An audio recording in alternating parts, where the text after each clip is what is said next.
En fait, ce que beaucoup qui parlent de géopolitique et de dimension eschatologique des événements que nous vivons aujourd'hui ne comprennent pas, c'est que le conflit n'est pas un conflit entre la sphère judéo-chrétienne ou même chrétiens contre juifs, ou chrétiens contre juifs et musulmans, ou musulmans contre judéo-chrétiens.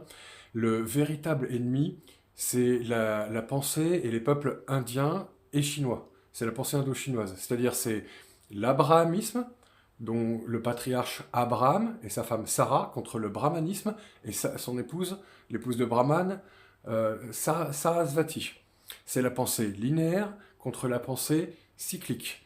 C'est des peuples le conflit, pardon, excusez-moi, sur le sol européen, et pour l'âme des Goïs, des Européens, n'était qu'une étape.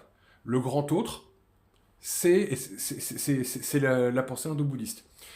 Et,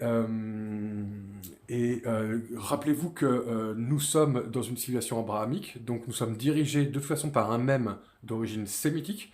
Les langues sémitiques et les peuples sémites à l'origine viennent du Kenya, de la Somalie, de l'Éthiopie. Ils sont remontés, ils ont fait chuter Sumer par les Acadiens, qui étaient des sémites. Ils ont tenté de faire chuter, ils ont réussi plus ou moins à faire chuter l'Égypte. Ils ont réussi à faire chuter Rome via Jésus, le juif, dont la secte a été popularisée par Paul, le juif, mais le christianisme a été sauvé par les Celtes, qui l'ont transformé en héros solaire, avec la Trinité. Et donc qui ont transformé, qui ont rerouté les énergies qui étaient adressées vers le mauvais Dieu, vers le bon Dieu. Celui qui est bon, et celui qui est bon dans le sens où c'est celui-ci qu'il faut vénérer.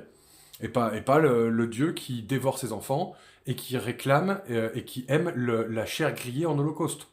Puisqu'en fait, le Dieu d'Abraham, c'est ça. Regardez donc les travaux de Alan, qui nous démontrent tout ça, et c'est assez évident quand vous commencez à faire vos propres recherches. Voilà, donc je reviendrai là-dessus, mais n'oubliez pas, et googlez Kalachakra prophétie. It's time.